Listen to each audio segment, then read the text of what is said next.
obviously with you guys and everybody else, the same situation. But is that a big setback for you guys? You know, it puts a big question mark about relative speed. You know, heats and finals, some crews will go out there and only row to make the finals. And so you really don't know how fast they are until you get to the finals. I know our kids race pretty hard, and you know, that was evident in the results that we got. And then, of course, to have the races canceled, then the results stand.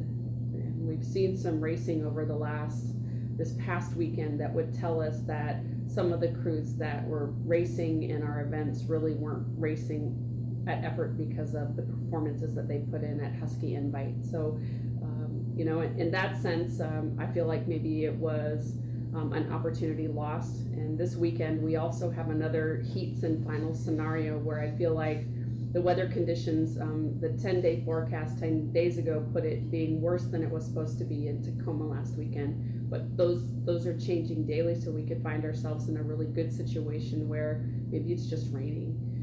But we definitely know that performances, you were either out on the top or in the bottom, depending on which lane you were in when those gusts moved through. So, you know, Western Washington pulled a good performance in the 4. We were 36 seconds behind, and our boat was filled halfway up with water. So we feel like this weekend we'll have a better understanding of where we are, at least in the West region. I know that the Division II NC2A rankings will come out this afternoon, and then of course we'll race everybody on Saturday, and we'll see whether or not those rankings are real, or if it was just you know, results that we got from the races in Tacoma. With that said, how important is it weekend for you guys in Oregon? You know, we're moving pretty quickly through racing season, and Tacoma was important because we were already down in regatta this year, and Covered Bridge puts us 2 weeks out from the WERA Championships, which is the last time we'll see Western Washington. We know that we'll see UCSD at Dad Vale Regatta, as well as all the other crews from the East region and the South region, and so that's a remarkable opportunity experience. But you know, if Western really was in a poor lane assignment in Tacoma and they're faster than us, we don't have a lot of time to make any big changes between now and then. We've seen some exceptional focus at practice last week. Kids really just stepping up, and regardless of how tired they are coming into the boathouse, they're working together, they're talking to each other, they're giving each other really positive feedback, and we're starting to see some better rows.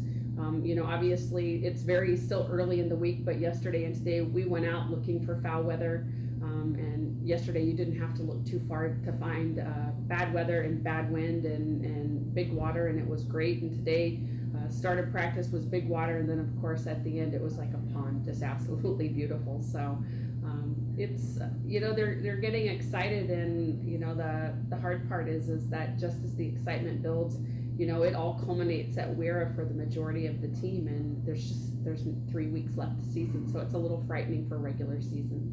Yeah, for you guys especially, I mean, you need Mother Nature on your side when you guys are competing at these regattas, and just talk about the importance of, you know, just a couple of regattas left as you get into that stretch of the season. Well, you know, what we've heard up and down Oregon, Washington, California is that it's been very windy. You know, we saw some race results coming out of Florida. They rode in, you know, 15 to 20 mile an hour headwinds with gusts up to 25 miles per hour, and we couldn't even finish our races in Tacoma with 11 mile an hour headwinds. So it's you know, I think we're not the only ones suffering. You know, we know that it's going to be windy. We've seen that as a trend this year, so I don't anticipate it being any different in Eugene. Eugene is notorious. It's this beautiful lake that sits between two mountains, and it's just been known to always be windy. I think we've had at least probably twice in the last 10 years some pretty epic days. So, you know, I'll remain enthusiastic and positive, but you know, we tell the kids train for the worst, and then if it's better than that, then we'll feel very fortunate. Some pretty big races though right off the bat. First race of the day for us is the varsity 8, and you know, I think the challenges of always being that one of the first races is that it takes the aligner a lot of time to get those first couple of crews off the line. So we have a tendency to never quite be warm for the first race. So I think probably the windfall and all of that is that, you know, we get to pretend like maybe we're softball where we play a double header and get the opportunity to race twice. And I think that's super important. And, you know, just some really potential for some really good racing. This week, again, it's very early in the week. We've had one of our students diagnosed with pneumonia yesterday, and that's not a positive outlook because it's just not something you come back from. We have another one of our gals, Brooke Gibbony, out with a wrist issue, and they pulled her for the next 2 weeks. That takes us right up to the WERA Championships, and we are scrambling in our lineups because we have a third young lady that is out medical hardship, and so this all happened on yesterday and this morning, where you know, we're looking at actually having to scratch some events going into this weekend and starting to move bodies around. So it's not how we really wanted to go into Eugene this weekend, and especially going into championships. Obviously difficult, you know, with you know, counseling up there up north, the health concern. How do you kind of stay upbeat and kind of you know, lead the team, just move forward, just, you know, even though you guys have had these you know, setbacks this week?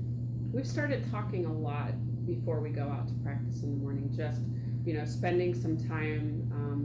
You know, if you're looking at results, we're expecting that varsity 8s race to be 6 crews within 1 second of each other, and how are they going to deal with that?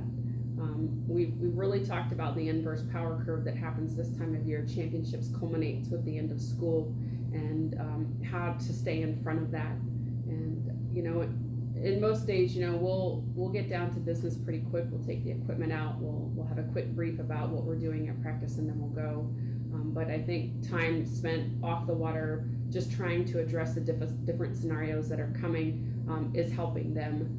And you know, increased hours in mandatory study hall hopefully will help offset the academic aspect of it all.